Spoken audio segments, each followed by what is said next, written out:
네, 오늘자 알트 시즌 인덱스 상황입니다.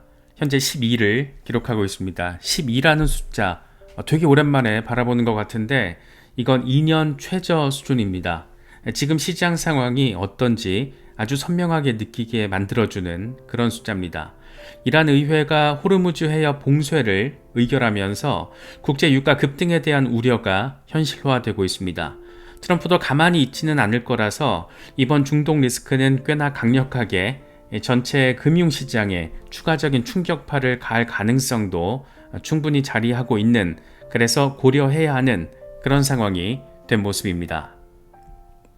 이처럼 중동 지역의 지정학적 불안이 고조되고 미국의 이란 공습에 따른 충격으로 암호화폐 시장이 전반적으로 급락했습니다. 이 과정에서 이더리움, 리플 등 메이저 알트코인들도 큰 낙폭을 보이며 투자자들의 알트코인 대탈출 현상이 나타나고 있습니다. 하지만 이런 급락 장세 속에서도 각 코인은 저마다의 다른 생존력과 회복 탄력성도 함께 보여주고 있습니다.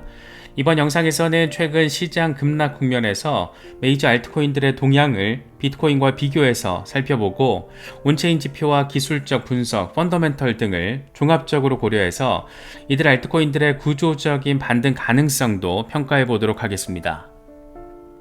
지난 몇 주 동안 이스라엘과 이란 간 갈등으로 이 중동 리스크가 증폭되면서 글로벌 위험자산 시장이 요동쳤고 암호화폐도 예외가 아니었습니다.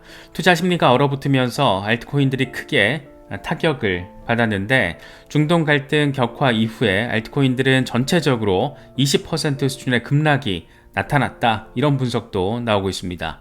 이건 투자자들이 안전자산 선호 심리로 빠르게 이동했기 때문입니다. 실제로 지정학적 위기 속에서 기관 자금은 상대적으로 안전하다라고 인식되는 비트코인으로 몰렸고 미국 시장의 비트코인 ETF에는 3억 8,830만 달러 규모의 신규 자금이 유입되기도 했습니다. 이런 자금 흐름은 기관 투자자들이 위험을 회피하기 위해서 비트코인으로 다시 포지셔닝을 한 것으로도 해석할 수가 있습니다. 반면 알트코인 그리고 몇몇 디파이 프로젝트들은 상대적으로 더 이 불안 심리에 직격탄을 맞으면서 큰 폭의 매도가 이뤄졌습니다. 지정학적 갈등이 금융시장에 미치는 영향은 과거에도 비슷하게 관찰된 적이 있습니다. 통상적으로 전쟁이나 테러 등 사건 발생 초기에는 주식 등 위험자산과 함께 암호화폐도 급락하고 투자자들은 달러나 금, 비트코인처럼 비교적 안전판 역할을 기대할 수 있는 자산으로 대피하는 경향이 있습니다. 이번 중동 사태 직후에도 비트코인은 초기 하락 이후 ETF 자금 유입에 힘입어서 일정 범위 안에서 가격을 방어하는 모습이었지만 중소형 알트코인들은 물론 이 시가총액 상위권 메이저 알트코인들까지 동반 급락을 하며 시장 심리가 극단적으로 악화됐습니다. 요약하면 중동 리스크에서 투자 심리 위축, 알트코인 투매, 그리고 비트코인이 상대적으로 조금 더 안정적인 강세, 이런 전형적인 위험 회피 양상이 전개가 된 겁니다. 이 같은 상황은 온체인 데이터와 이 시장 지표로도 뚜렷하게 확인됩니다. 최근 1년 동안 알트코인 전반의 누적 매수 매도 규모를 보면 무려 360억 달러에 달하는 순유출이 발생하며 연중 최대 규모의 자금 이탈을 기록했습니다. 이건 지난 12개월 동안 가장 큰 엑소더스인데 알트코인 시장에 대한 투자자들의 심각한 위험 회피 기조를 반영합니다.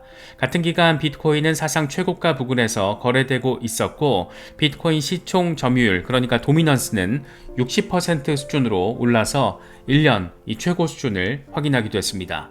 전체 시총의 과반 이상이 비트코인에 몰린 것은 그만큼 투자 자금이 알트코인에서 비트코인으로 집중되고 있다는 것을 의미합니다. 실제로 최근 한 달 동안 기관 투자 펀드 동향을 보면 비트코인 기반 펀드는 12억 달러가 순유입된 반면 알트코인 펀드에서는 8억 달러가 유출된 것으로 집계가 돼서 이런 상대적인 자금 이동이 수치로도 확인됩니다. 요컨대 불안한 시장에서는 큰돈일수록 비트코인으로 들어가고 알트코인에서 빠져나가는 그런 흐름이 두드러진 겁니다. 투자자들이 알트코인을 대거 팔아제끼는 모습은 거래소 지표에서도 포착됩니다. 알트코인들의 거래소 순유입량은 주간 기준 12% 급등했는데 이건 보통 투자자들이 코인을 매도하기 위해서 거래소로 보내는 물량이 크게 늘었다는 것을 의미합니다.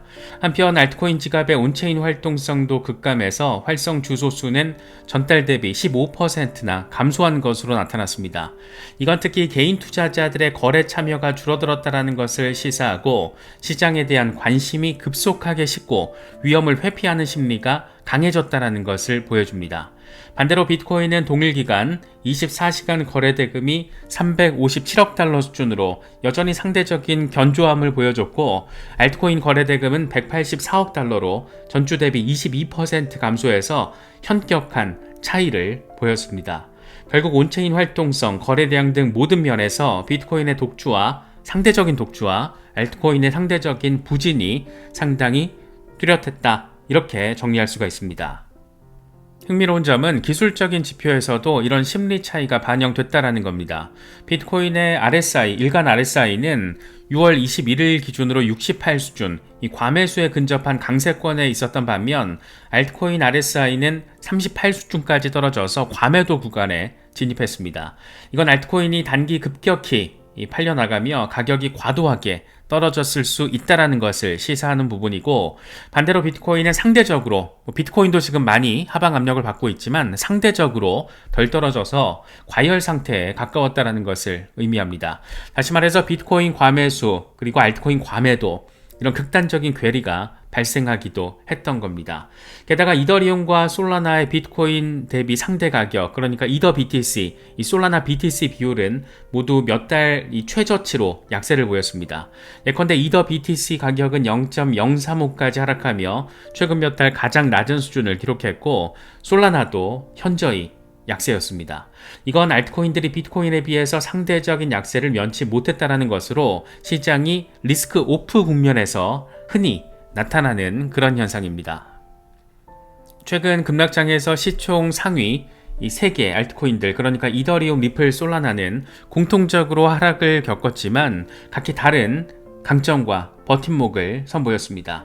비트코인 대비 구조적인 반등 가능성을 타진하기 위해서 이더리움 그리고 리플 중심으로 펀더멘털과 시장 데이터를 하나씩 짚어보도록 하겠습니다. 이더리움은 알트코인 중에서도 당연히 대장으로서 시장 급락에도 비교적 제도권 자금의 신뢰를 일부 유지한 모습을 보이고 있습니다. 실제로 최근 기관 자금 흐름을 보면 이더리움 기반 펀드에도 자금 유출이 있긴 했지만 규모는 상대적으로 크지 않았습니다. 오히려 일부 기관들은 하락을 매수 기회로 간주한 듯 세계 최대의 자산 운용사 블랙록 등을 비롯한 스마트머니가 2억 4천만 달러 규모의 이더리움을 매집한 정황도 있습니다. 이건 현재 미국에서 이더리움 현물 ETF 스테이킹 기능에 대한 이 승인 기대감이 높아지는 상황에서 이걸 대비한 선제적인 이 포지셔닝으로도 해석할 수 있는 부분입니다. 앞으로 SEC가 이더리움 관련 ETF를 추가로 승인하고 특히 스테이킹 이자까지 제공하는 ETF가 나온다라면 게임 체인저가 될 수 있다라는 평가도 나옵니다. 정리하면 이더리움은 최근 급락 속에서도 ETF 후속 호재라는 어떤 나름의 재료가 있고 이거에 대한 기관 수요가 기대감으로써 이 버팀목으로 작용을 하며 상대적인 생존력을 보여준 것으로 평가할 수 있을 것 같습니다. 이더리움의 온체인 펀더멘털 지표들도 장기적으로 견조한 모습을 보이고 있습니다. 작업 증명에서 지분 증명으로 전환된 뒤에 이더리움은 소각되는 이 토큰 경제를 갖추게 됐고 지금도 디플레이션 상태가 유지되고 있습니다. 특히 주목할 점은 이더리움의 28%에 해당하는 3,500만 개 이상이 현재 스테이킹 돼 있다는 점입니다. 이건 전체 유통량 가운데 상당 부분이 장기간 잠겨 있어서 매도 압력에서 제외되고 있다는 것을 의미합니다. 실제로 코인텔레그래프 보도 내용을 보면 점점 더 많은 투자자들이 단기 시세보다 장기 보유를 선택하면서 6월 중순 기준 스테이킹된 이더리움이 사상 최고치를 경신했습니다. 유동 공급이 그만큼 줄어드는 효과와 함께 이더리움을 장기 투자 관점에서 바라보는 홀더들의 신뢰도 엿볼 수가 있습니다. 한 온체인 애널리스트는 이더리움은 장기 펀더멘털과 투자자 신념 측면에서 가장 강력한 자산 가운데 하나라고 평가하기도 했습니다. 결국 이더리움 네트워크의 확장성 로드맵 이런 것들이 차질 없이 진행되고 디파이, NFT, 웹3 등 다양한 분야에서 이더리움의 활용도와 수요가 꾸준히 유지되는 한 기본기는 탄탄하다라고 바라볼 수가 있습니다. 기술적 분석 측면에서 보면 이더리움 최근 가격은 2,400달러 부근의 지지선을 여러 차례 테스트하면서 바닥을 다지는 모습을 보였습니다. 6월 중순 기준 2,475달러 부근이 강력한 수요 구간으로 역할을 했고, 단기적으로는 2시간 차트 RSI가 30 후반까지 내려와서 과매도 수준이라는 추가 하락보다 반등 여력이 높은 상황이었습니다. 상방으로는 2,600달러 선의 200일 이동평균선을 돌파해야 이 본격 상승 모멘텀이 살아나고 2,730달러를 돌파할 경우 강한 가속이 붙어서 3,000달러 이상을 향한 랠리가 열릴 수 있다, 이런 전망들 나오고 있습니다. 이런 기술적 저항선 돌파 여부는 무엇보다 이 중동 리스크 상황에 따라서 결정이 될 것 같은데, 이런 상황이 어떻게 나오느냐에 따라서 이더리움이 과연 2021년도의 최고가 4,800달러 위에서 자리할 수 있을지, 그런 부분들에 대한 판단이 가능할 것 같습니다. 기관들의 대량 매집과 공급 감소, 이런 탄탄한 수급 기반을 고려하면 이더리움은 이번 위기를 견디고 비트코인 대비 추후 강한 구조적 반등을 도모할 수 있는 알트코인으로 대장으로서 역할을 해주지 않을까, 그렇게 알트 시즌의 시기도 언젠가는, 어느 순간에는 펼쳐지지 않을까, 그런 생각이 들기도 합니다. 리플 XRP는 이번 급락장에서도 나름의 저항력을 보이고 있는 코인입니다. 특히 기관 투자자들의 움직임에서 XRP의 특이점이 포착되고 있는데, 코인쉐어스 리포트 내용을 보면 올해 2월 이후 암호화폐 투자 상품에서 총 72억 달러의 자금이 빠져나가는 동안 XRP 관련 상품에는 오히려 350만 달러 순유입이 있었던 것으로 나타났습니다. 같은 기간 비트코인 펀드에서 7억 5,100만 달러, 이더리움 펀드에서 3,800만 달러가 순유출된 것과 대조적입니다. 시장 전반이 매도 일색이던 시기에 XRP만 나름의 유의미한 기관 매수세가 유입된 것은 XRP에 대한 투자자들의 신뢰와 관심이 재조명되고 있음을 보여주는 부분입니다. 실제로 XRP는 지난 연말 300% 이상 강한 반등세를 보이면서 저력을 과시했고, 일부 전문가들은 올해 XRP가 시장 상황과 규제 변수에 따라서 최대 5달러까지도 상승할 수 있다는 전망을 제시하고 있습니다. 이런 강세 흐름과 투자 심리는 XRP가 법적 확실성을 확보하는 것과 더불어서 실물자산 활용 사례 RWA의 확장이라는 내러티브가 뒷받침하고 있습니다. 특히 RWA 토큰화 분야에서 XRP 생태계의 확장 움직임이 두드러집니다. XRP 레저는 오랫동안 초당 수천 건의 거래 처리 속도와 저비용을 강점으로 은행 간 송금 등에 활용되어 왔지만, 최근까지도 부동산, 주식 등 실물 자산을 온체인에 올리는 토큰화 분야에서는 두각을 나타내지 못했습니다. 하지만 2025년 들어서 XRP 레저 최초의 탈중앙화 런치패드 블록스케일 프로젝트가 출범하며 XRP 레저도 본격적으로 실물자산 토큰화 시대에 진입했다라는 평가도 나오고 있습니다. 블록스케일은 XRP 레저의 내장 덱스와 트러스트 라인 시스템을 활용해서 부동산, 주식, 원자재 등 실물자산을 직접 토큰화할 수 있게 지원하는 플랫폼입니다. 이미 시드 세일 단계에서 목표 금액을 초과 달성하며 커뮤니티에 관심을 모기도 했습니다. 무엇보다 블랙록, JP모건 등 기관 투자자들이 RWA 토큰화 시장에 주목하면서 관련 실험을 진행 중인 상황에서 XRP 레저가 이 분야에서 선점 효과를 누리기 시작한 점은 XRP 투자 매력도를 높이는 그런 부분입니다. 실제로 RWA 토큰화 시장은 앞으로 수조 달러 규모로 성장할 것으로 전망이 되는데, XRP 생태계가 여기에 대응해서 실물자산 금융과 디파이를 연결하는 가교 역할을 한다면 강력한 펀더멘털 스토리를 만들어갈 수 있을 겁니다. 이런 실사용 내러티브 확대가 투자 심리에 긍정적으로 작용하면서 앞서 언급한 기관 자금 유입으로 이어진 것으로 해석할 수 있을 것 같습니다. XRP의 기술적 가격 흐름도 고무적입니다. 2025년 초에 XRP 가격은 3.4달러까지 만들어낸 뒤 하락 추세 채널에 갇혀 있었지만 4월 초에 1.7달러 부근에서 강력한 지지를 확보하며 반등에 성공을 했고, 4월 중순에 2달러를 회복했습니다.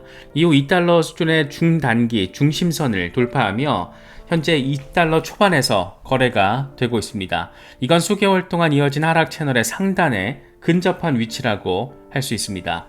만약 XRP가 2.3달러 위를 명확하게 돌파해서 안착한다면 이건 추세 전환, 이게 확인되는 신호로 여겨질 수가 있을 겁니다. 그럴 경우 다음 주요 목표는 2.6달러 부근 상단 저항이고, 심리적인 저항선인 3달러 돌파 여부가 중기 방향을 가늠하는 이정표가 될 겁니다. 반대로 단기적으로 2.2달러 부근에서 저항을 받아 눌릴 경우 2달러 지지선을 방어할지가 가장 중요하고, 만약 이탈한다면 1.8달러 부근까지 하락할 여지도 열려 있습니다. 전반적으로 XRP는 최근 시장 조정 국면에서 확연한 강한 매수 유입과 함께 기술적으로도 하락 추세 마무리를 시도하고 있어서 중동 리스크만 잘 정리가 된다면 추가적인 구조적인 반등을 만들어낼 가능성이 있다, 이렇게도 바라볼 수가 있습니다. 다만 여전히 중동 리스크 어디로 튈지를 모르고, 또 경쟁 스테이블 코인, 그리고 여러 네트워크와의 차별화, 이런 과제가 남아있기 때문에 여러 호재들이 지속적인 가치 상승으로 이어지기 위해서는 실제 은행권 활용 확대나 국가 간 결제망 채택 같은 가시적인 성과가 요구가 될 겁니다. 현재 암호화폐 시장은 중동 정세 불안 등 대외 변수로 인해서 변동성 국면이지만, 중기적으로 봤을 때 펀더멘털이 우수한 메이저 알트들은 오히려 기회를 만들 수도 있을 겁니다. 투자자들은 급락 국면에서 각 코인의 생존력과 내재 가치를 재평가하며 대응 전략을 세울 필요가 있을 겁니다. 이더리움의 경우에는 현물 ETF에서 더 나아가 스테이킹 이자까지 지급하는 ETF 출시 기대감이 있습니다. 이건 기관 수요를 폭발적으로 증가시킬 수 있는 호재입니다. 동시에 네트워크 업그레이드와 레이어2 활성화로 사용자 경험이 향상되면 디파이와 NFT 분야에서 가스비 부담이 완화돼서 활용도가 높아질 겁니다. 이런 호재 시나리오에서 이더리움은 중장기적으로 강력한 상승 탄력을 회복해서 어느 시점이면 이 4,000달러 이상을 도전할 수도 있을 겁니다. 투자자 전략으로는 이더리움을 핵심 자산으로 포트폴리오에 편입하되 단기 변동성에 대비해서 일부는 스테이킹이나 이자 지급 상품을 활용해서 수익을 창출하면서 장기 보유하는 접근이 또 의미가 있지 않을까 싶기도 합니다. 이미 공급 감소 추세가 뚜렷하고 기관들의 대량 매집 정황이 있는 만큼 분할 매수를 통해서 저점에서 서서히 비중을 늘리는 분할 매수 전략도 고려해 볼 만할 겁니다. 다만 거시 리스크가 완전히 해소되지 않은 만큼 비트코인 대비 추가 약세 가능성도 대비해서 방어적인 균형을 맞추는 것도 중요하지 않을까 싶습니다. 중기적으로 XRP는 글로벌 지급결제 네트워크에서 입지가 강화되고 중앙은행 CBDC와 연계, 이런 새로운 실사용 사례가 현실화될 가능성이 있습니다. 예컨대 아시아 일부 국가의 CBDC 파일럿에 XRP 레저가 활용된다거나 리플렛을 통한 국경 간 송금 거래액이 증가한다면 XRP 수요는 증가할 겁니다. 특히 RWA 토큰화 플랫폼이 XRP 레저 위에서 성공 사례를 만들어낸다면 XRP 생태계에 대한 시장의 평가가 근본적으로도 달라질 수가 있습니다. 중동 위기 시기에도 XRP에만 기관 순유입이 포착될 정도로 투자자 관심이 높기 때문에 앞으로 시장 반등 국면에서는 가장 먼저 시장을 또 주도할 가능성도 있습니다. 투자자 전략으로는 XRP 특유의 변동성을 감안해서 비중 조절이 또 필요할 때는 필요할 겁니다. 강력한 펀더멘털 스토리가 있기 때문에 중장기 투자는 여전히 유효하겠지만 단기 등락폭이 또 크기 때문에 중요 지지라인인 2달러 부근에서 분할 매수를 하고 핵심 저항 라인인 2.3달러 또 3달러 이런 구간에서는 일부 익절하며 대응하는 그런 트레이딩 전략이 병행되는 것도 의미가 있을 것 같습니다. 또 XRP는 비트코인과 상관관계가 낮아지는 추세를 보였기 때문에 포트폴리오 분산 효과 측면에서도 의미가 있을 겁니다. 다만 규제 이슈가 완전히 끝난 게 아니기 때문에 관련 뉴스 상황 예의주시하며 리스크 관리 언제나 중요하다, 이런 부분들도 생각해 보시면 좋을 것 같습니다. 전반적으로 메이저 알트코인들은 비트코인 대비 변동성이 크지만 반등이 나오면 수익 잠재력도 높은 그런 양면성이 있습니다. 따라서 포트폴리오 차원에서 비트코인과 알트코인의 균형을 맞추는 게 중요할 수 있을 겁니다. 최근처럼 비트코인 도미넌스가 급등한 시기는 역설적으로 알트코인 분할 매수의 기회가 될 수가 있지만 시장이 추가 하락할 경우에 알트코인이 더 크게 타격받을 수 있기 때문에 현금 비중 관리, 그리고 손절 라인 설정, 이런 위험 관리 원칙을, 나름의 원칙 분명히 다 있으실 거고, 그런 거 준수해야 합니다. 또 온체인 지표를 활용하면 알트코인 투자 타이밍을 포착하는 데도 도움이 될 수 있으니까 그런 부분들에 대한 관심도 중요할 겁니다. 특히 알트코인의 거래소 유입량 감소, 스테이블 코인 유입 증가는 투매 국면이 끝나고 반등세로 전환할 수 있는 그런 신호들일 수가 있습니다. 반대로 고래지갑의 물량 이동이 포착이 되면 큰 변동성이 임박했다는 것을 보여줄 수 있기 때문에 주의할 필요가 있습니다. 무엇보다 지금 거시적인 리스크, 중동 상황이 우리의 마음위를 어지럽게 만드는데, 이건 뭐 어떻게 할 수 있는 부분이 아니다 보니까 순리에 맞춰서 전략적으로 또 계획적으로 나름의 대응력으로 방어를 해야 되지 않나, 그것 말고는 정말 답이 없는 것 같습니다. 그래서 시간이 지나면서 상황이 어떻게 변화되는지 관찰하시면서 안정적이고 계획적인 나름의 투자 전략, 스탠스 잘 설정하실 수 있으면 좋겠습니다.